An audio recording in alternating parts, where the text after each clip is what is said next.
Lo que dices recibes. Tus palabras están cargadas de dinamita. Este es un libro de Dan Gazzard. Capítulo 13. La cura para el cáncer. La sanidad nos pertenece. No es algo que tenemos que pedírselo a Dios, es algo que Él ya nos lo ha dado. Pero la fe es la fuerza activadora. Sin fe en lo que Él dice, nos será imposible reclamar la salud, que es nuestra por derecho propio. Hace muchos años, un inglés llamado Guillermo F. Burton fundó la misión del Congo belga. Esta misión sirvió de poderoso testigo de Cristo en África. El señor Burton cayó enfermo, pero él desconocía la extensión o la gravedad de su dolencia. Los doctores del Congo, que ahora se llama Zaire, se prepararon para operarlo. Durante la operación, el cirujano descubrió que el señor Burton estaba afectado de cáncer. Su cirujano, quien además era su amigo, le dio la noticia al señor Burton. «Sentimos mucho, pero nada podemos hacer por usted», le confesó tristemente. «El cáncer se ha extendido demasiado. Ni siquiera podemos intentar una operación radical para tratar de extirpar el cáncer y creemos que es necesario que usted sepa que solo le queda 1 año de vida. Si quisiera volver a Inglaterra para ver a su familia, debería preparar su viaje en cuanto usted se sienta con fuerzas suficientes».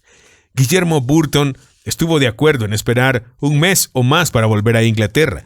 Había vivido tanto tiempo en el Congo y amaba tan profundamente a la gente de ese lugar que temía partir. Hizo planes entonces para recorrer toda esa región que él amaba tanto, para despedirse de todos sus amigos. A todos los lugares donde iba, la triste noticia de su enfermedad y su inminente partida le había precedido. Con lágrimas en los ojos, sus amigos congoleses le expresaron de la mejor forma posible todo su amor y sentimiento de pesar. Una tarde, como de costumbre, el señor Burton estaba sentado en su dormitorio, leyendo la Biblia. Leía Isaías 53, cuando de repente las palabras «y por su llaga fuimos nosotros curados» saltaron de la página para salvarle su vida. Se dio cuenta entonces que hasta ese momento él había dejado de considerar el plan que Dios pudiese tener para su vida. El señor Burton cayó de rodillas y oró pidiendo perdón por haber aceptado tan precipitadamente la sentencia del cirujano. Él se había descuidado de usar la palabra. Las palabras que él había estado repitiéndose no habían sido palabras de victoria mediante Jesús, simplemente había estado repitiendo como un eco las palabras del cirujano. Decidió, por lo tanto, pedir a Dios que le dejase saber el veredicto final de su caso. Después de tomar esa decisión, cuando los amigos congoleses del señor Burton trataban de consolarlo, él respondía simplemente: «Pero ustedes no han oído todavía la última noticia. Por sus llagas yo estoy curado». Una y otra vez, él afirmaba y reafirmaba su fe mediante lo que decía. Guillermo Burton había decidido creer en Dios. El señor Burton continuó con sus planes de volver a Inglaterra. Sin embargo, la razón de su viaje ahora no era para decir adiós a su familia. En vez de eso, él pensaba descansar y recobrar su vigor de manera que pudiese volver al Congo para continuar la obra del Señor. Cuando su familia y sus amigos fueron a encontrarlo lleno de tristeza, él les animó, diciéndoles con toda certeza: «Por su llaga yo estoy curado». Después de 6 meses de haber estado en Inglaterra, cuando parecía haberse operado una mejoría en su salud, en lugar del esperado deterioro, los médicos ingleses que atendían al señor Burton decidieron examinarlo nuevamente. Ellos habían recibido desde el Congo el informe médico del caso. Para sorpresa de los médicos y de todos los demás, las otras personas que estaban ahí, exceptuando el señor Burton, el examen confirmó la propia declaración de Burton: «Por su llaga yo estoy curado». Él tenía razón, su declaración era el veredicto de los cielos en su caso. No quedaba absolutamente ningún vestigio de cáncer en su cuerpo. La sanidad de Guillermo Burton tuvo efectos incalculables. Él regresó a su misión en el Congo belga y continuó su trabajo ahí por muchos años. Su propia curación fue para los africanos un testimonio más poderoso que todos los sermones que había predicado antes. Las llagas que Jesús sufrió para nuestra sanidad fueron infligidas por un tipo de castigo muy cruel llamado flagelo. Los historiadores nos dicen que esas llagas fueron producidas por un azote de 9 ramales. Esta flagelación de Jesús tuvo lugar poco antes de su crucifixión. Este azote de 9 ramales era un instrumento horrible de castigo. Pequeñas piezas de metal estaban adheridas en cada una de las tiras.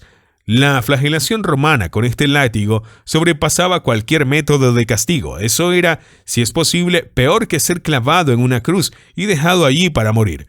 Era tan terrible que a menudo los condenados morían mientras recibían los azotes.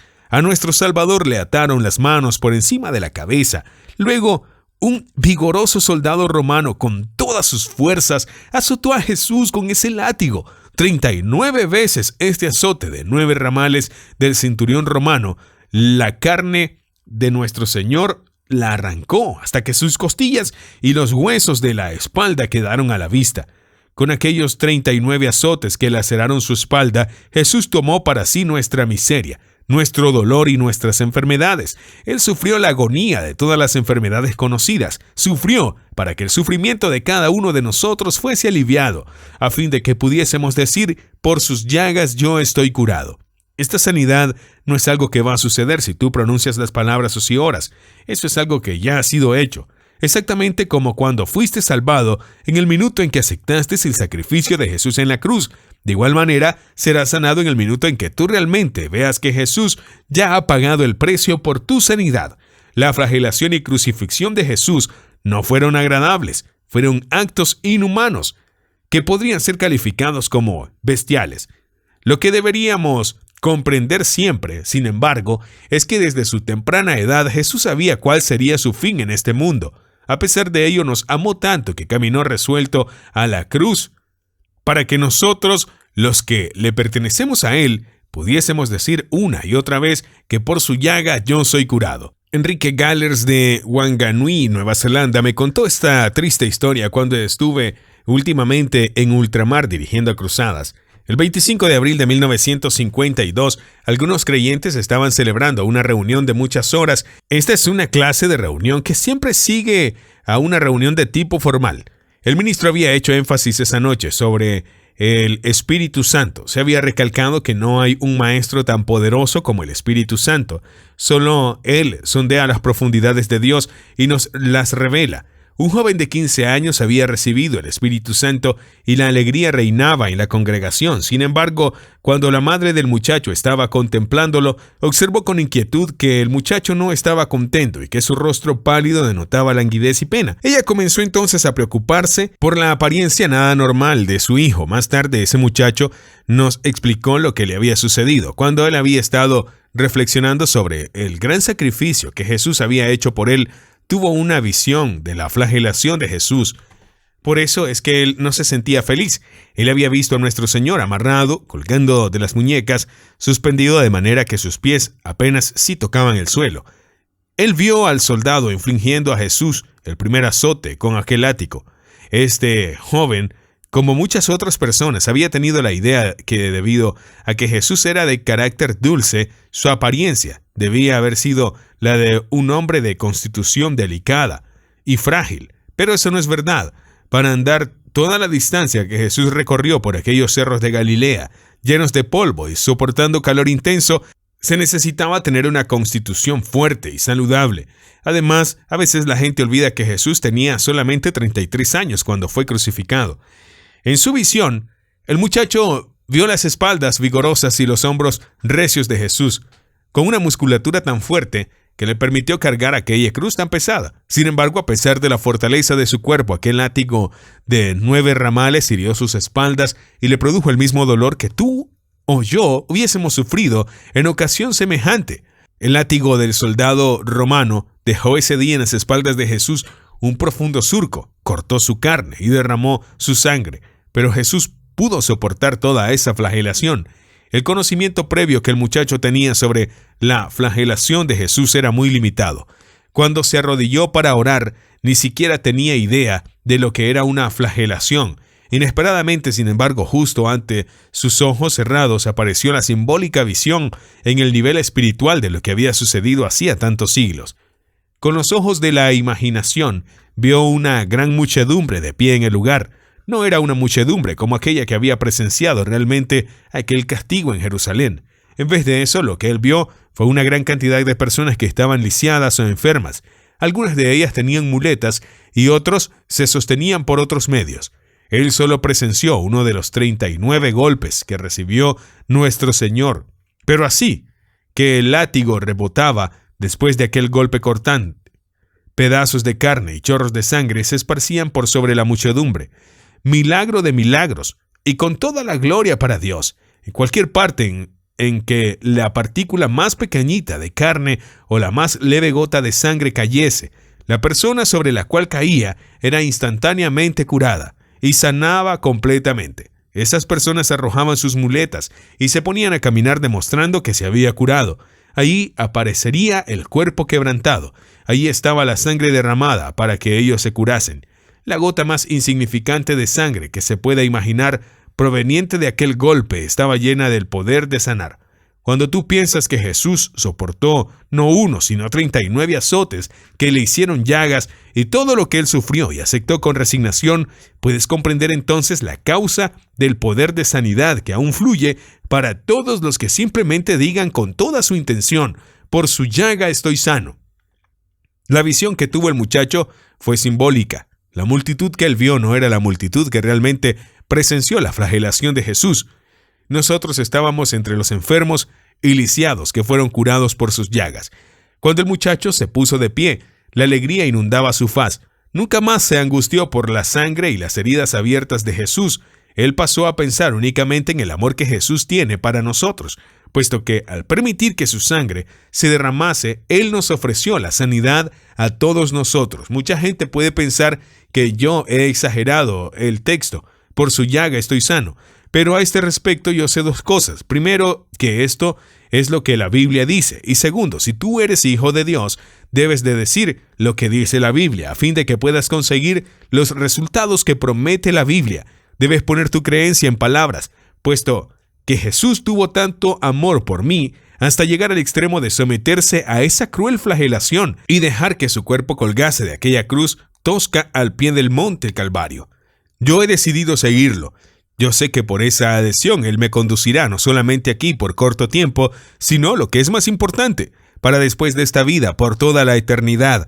He sido rescatado y el precio de mi rescate es aquella sangre, y tú también has sido igualmente rescatado. Debes adquirir el hábito de citar la palabra de Dios. Esta forma de hablar puede volverse un hábito en ti. El Espíritu Santo vivirá cada día en ti. La gracia de Dios será evidente en tu vida y ella te conducirá hacia resultados espectaculares. Recientemente el reverendo James Jensen y su esposa, que antes habían sido pastores en Lynn Grove y en Iowa, me refirieron el siguiente testimonio.